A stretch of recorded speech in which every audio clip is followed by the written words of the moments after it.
Good morning, everybody. This is Speaking Facts in 15. My name's Charlamagne Armstrong, and I'm so excited about today's show. We're talking about how we can just build and be better and how we can help one another grow. We got a special guest in the house, but before we get to our special guest, I'm going to introduce you guys to my dad, aka my co-host. Dad, go ahead and take it away. This is J.R. Stewart, co-host of Speaking Facts in 15, and want to tell you that this podcast is brought to you by by Kiss Wealth Now. Just go now. Which you Kiss Wealth Now taking care of all of your commercial and residential real estate needs. I just met Miss Scott, so Charlamagne, I'm going to let you introduce her. I was very, very impressed in this short few minutes that I've spoken to her. So thank you. Well, thank you so much, Ms. Tashonda Scott. That's our special guest today, you guys. She comes with a wealth of information. She's definitely been a part of Arlington for the past 5 years. She's a community manager for Texas Live. She has many different job titles up under that. She's a director, and she does many things. She helps people build businesses, generate income, and help people find jobs. I mean, the list goes on and on. So with that, I'm going to go ahead and let you take off with all the things that you cover. Awesome. So my name is Tashonda Scott. I currently work for Spark Arlington. I'm the community manager here, and Spark is essentially a co-working space that is married to hospitality. What we have here is a operating business that allow people to come in and work for a day. If they're working virtual, they can co-work with us. If you need a private office for the day, we can also set you up with that, or meeting space. We also provide, entrepreneurs, solopreneurs, and businesses with an opportunity for office space, somewhere where they can meet, somewhere where they can actually uplift their business and continue to thrive. And my background, like Charlamagne said, I moved here 5 years ago from Wisconsin. I'm originally from Illinois. Moved here to open Texas Live, which is a multi-million-dollar entertainment district nestled down in between the stadiums here in Arlington. I was the business development coordinator. Open Texas Live, focused on job retention for our staff, focused on getting people employment, giving them the ability to work, perform, or even thrive within that district. Sometimes, we may not necessarily get the opportunity, people of color, brown people. So the goal was to ensure that we were embedded into the community and into this entertainment district somehow. I also helped with the opening of Live by Lowe's, which is the hotel that's right next door to Texas Live. Really, the goal was to help people maintain employment. And sometimes that was helping them find childcare, get transportation, emergency housing. As Mr. Stewart said, people need those additional resources so that they can overcome barriers to employment. But sometimes it's overcoming barriers to maintaining employment. A lot of times people don't really have an issue with getting employment. They have an issue with keeping it. And so that was one of my, that was one of the things that I focused on within that live district. We had over 1,300 employees. So how do we keep them employed? And so that was a bigger focus. So Tashonda, how did you approach that? Because being a former HR person myself, employee retention, or the lack of employee retention, costs companies a lot of money.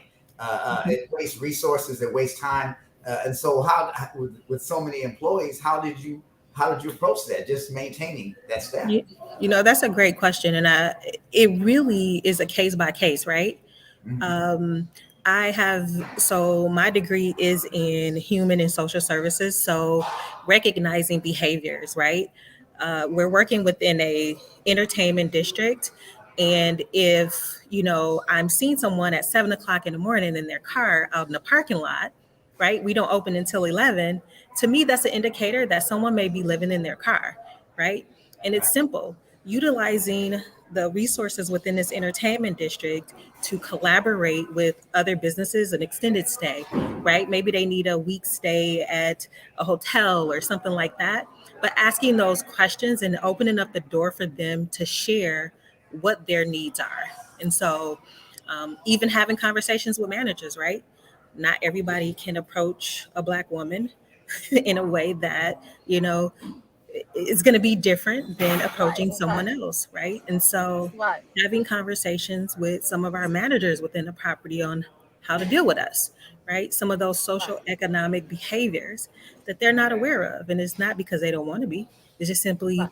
you can't know how to approach a Black woman unless you've been one or you're around Right. one constantly. So Right. um, Right. just approaching it with a case by case, honestly. Yeah, yeah. Right. And by doing that, you're allowing growth for, obviously, for your managers, and growth for the employees, so they can feel that they're going to be respected in the space that they're in.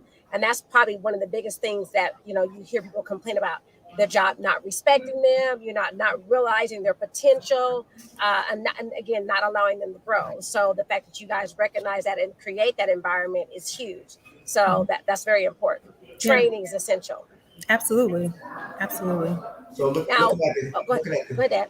I'm sorry, looking at the case by case, um, um, how do you differentiate from someone who needs a hand from someone who's looking for a handout? You know what I'm saying? Oh, Someone. good question, Dad. Well, and so I worked as a welfare case manager for a long time when welfare, turned into a work program, right? Mhm. Um, It's easy. At the end of the day, I can't, you know, tell the difference between somebody who needs it and somebody who's just trying to utilize the service because it's there. But what I can do is I can hold them accountable and have them do the work. As a case manager, coming out of the bureau, doing welfare case management, my saying is I'm not going to work harder than you. If you apply for a service, you're going to do the work to get it. And so That's when right. I would give our staff the resources, if they didn't take that next step, then obviously you don't need it. And Right. so that was my main thing is, I'll give you the resource, but I'm not going to apply for you. Right. So I that love lets that. me know it's going to weed out who's wanting the service and needing it or who's just trying to get it because it's there. Right. And that I love that you said that, because one of my favorite sayings is, the difference between the successful people and the ones that not. The 1% are successful. The 99% other percent is going to be looking at that person. And I'll share a story. I Years ago, as a single parent. This is God. Lorraine is my oldest daughter, is getting ready to turn 31. So this would be like, I'll say, exactly 30 years ago. I That makes went and me. I know, right? I'm getting old. I went and applied for food stamps, right? I had a job and I went and applied for food stamps. And I remember I sat there, I made my appointment, I sat there the whole day, went through the motions. And after they went through everything, they told me that I would be approved for $12 a month in food stamps. And I remember I looked at the lady, I said, y'all can keep that. I'm good. And she's like, money is money. I said, yeah, but the time that it took me to tell me $12, that's not worth my time. I can go make that. You know what I mean? Yeah. And so I think it boils down to a mentality. You have those who, if they really don't need it and they're trying to get it, it might be worth their time. But if you're really trying to get on your feet and you want to be self-sufficient, and that's the whole thing, being self-sufficient, then you're going to say, you know what, I'm going to go ahead and work hard, so I don't need those services. So that was my one experience with it. And thank the Lord, I've been blessed, and, and was able to shift with all the seasons in my life. So I Mhm. didn't have to, rely on those services. And I'm not saying anything bad for those who have to, Right. but, I definitely I'm a hard worker, and I wanted to make sure that I could be self-sufficient. That was part of my retention as well, right? Cutting that red tape, the tape that you experience, so that they can get to the resources. Because the frustration is having to go through all of that, and then you find out you're only eligible for an amount that's not even going to help you. And Right. so I think that retention is, cutting that red tape, eliminating some of those barriers that they're going to experience when getting those services. And so part of my outreach was connecting with organizations and saying, hey, what's the process? Making that call to say, what is it that they need to bring with them so that they're not having to come back and, you need this document. So now you need to come back. It just creates that domino effect that, most low income people experience when they apply for services. Right. Yeah. And speaking of resources and connections, you mentioned that you were Open Texas Live. How many bars and restaurants are there in Texas Live?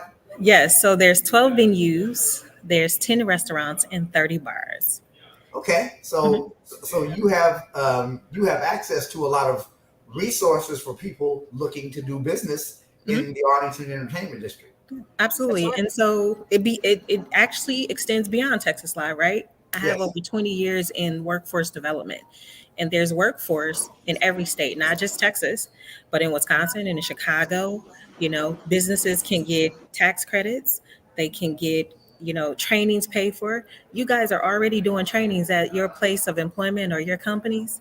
Why not create apprenticeships, right? No matter what field it is, and build a training so that now when you train somebody, you're getting paid from the state to train them, right? And these services are free no matter where you go. So let's start there. Wow. But then with Texas Live, I do networking events every 3 months. We have live music, but we allow businesses that don't have a brick and mortar to come and sell their products. We will allow you to sell anything except food and beverage. So purses, oils, candles, hair, whatever you want to sell. Whatever you want to say. Yeah. No vendor fee. And it's which is huge. Let me just say that again. No vendor fees. That is huge. Right? And I work with a lot of mom and pop organizations who need the income. So the only time we've ever charged a vendor fee is when we're helping out that organization. So we do, benefits for organizations to, get money. So say, for example, your nonprofit organization wants to have an event. You're going to do a networking event. You're going to have 10, businesses out there. They're going to pay you a $70 fee. And at the end of that, you have $700, regardless to if anyone shows up or not. Right. So that's a way that I can give back to communities, small mom and pop organizations that may not necessarily get the recognition that they deserve, but also to, give back to the community as well.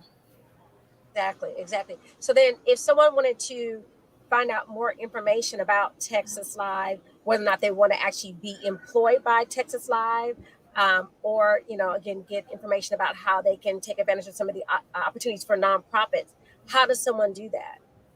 So one thing you can do is you can reach me at my Texas Live email address. It's going to be tscott, SCOTT, at texas-live.com.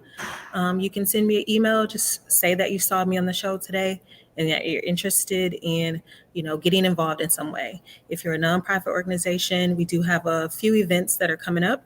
We pair nonprofits with large-scale events at Texas Live to have them work that event sometimes, but just to coordinate with them and give them proceeds from those events. And what you have to understand about Texas Live is that they can fit 11,000 people within those doors. So you're talking, if you get $1 from each person that walked through that door, that's $11,000. So it's not going to be a loss, if you just shoot out an email and get on the mailing list, right? You don't have to participate, but It's definitely a good thing if you just have the resources. So true. And how much, going to the nonprofits, I don't know if this is a one-off question, but do you know how much money maybe that nonprofits have been able to generate? Do you guys kind of keep a tally of that, the funds that the businesses are able to, they report back and say, hey, we've helped nonprofits, make $1 million this year? You guys keep numbers like that? So we do. Texas Live is under the umbrella of the Cordish Company. And so the Cordish Company as a whole, right, multi-million-dollar, billion-dollar company, they're always giving back. Just Texas Live, we have a minimum annual give back of $150,000 or more. So Wow, that's just excellent. minimal, right? Whether Right. that is, even if it's not monetarily, it could be, giving you a space at a very low rate or a discounted rate, or, helping with an event, or maybe Right. you're bringing some students through. You want to do career exploration and find out about the career pathways. Gotcha. It could be, socials like what I talked about with the networking event, Right. um, we're not necessarily giving you money, but we're giving you the space to get money. That's So Right. right. we count that because that's still part of our in-kind donations. Yes, yes. I love that. Exactly. Well, I'm definitely going to be talking to you about it because I am recognized by the state of Texas. I do all the down payment assistance programs. So it'd be nice to tell people, hey, if you want to find out about how to get money to afford a home, definitely to come down to the Texas Live, and that would be an excellent event. Because, like, I need for you example, now. yes, I can do that I now need you because now at I Spark. can. Yes, I will do that because Arlington, you can get $20,000. Plus, you can get a mortgage credit certificate that can give you 20% We need off to the talk property. offline. I have 5 referrals for you today, actually. Yeah. Okay, So, well, perfect. Well, mhm, then, yes, let's do that. So, mhm, yeah, And so you I would love to. really mhm. quickly, you mentioned that when you do with Spark Arlington, and when you do these events, the social events, that you make sure that there are venues going on operating around them so that they have the foot traffic to be successful. Right, Absolutely. I mean, there's always something going on in this district. I mean, you have 3 huge stadiums, right? Not only do they have like the baseball, football, whatever games, but they always have private events that are happening.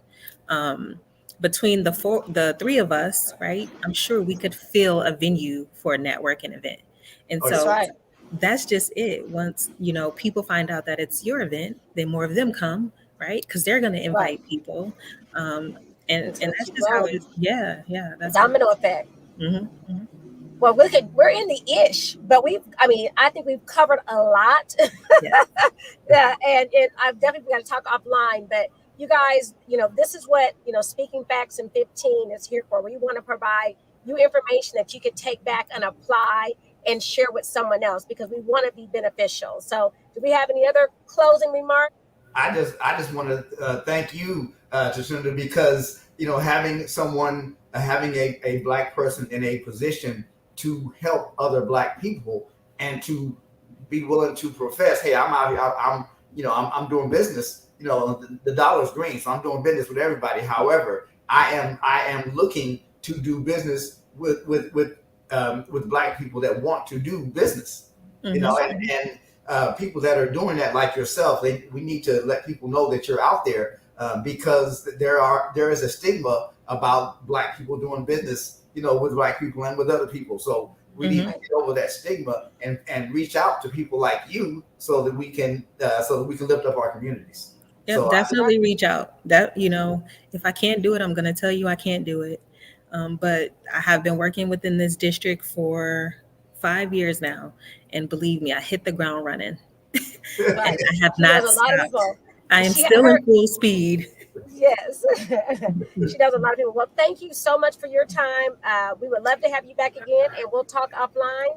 Y'all be Absolutely. blessed. Thank y'all for tuning in to Speaking Facts at 15, and we will see y'all next week at the same time. Bye. bye, y'all.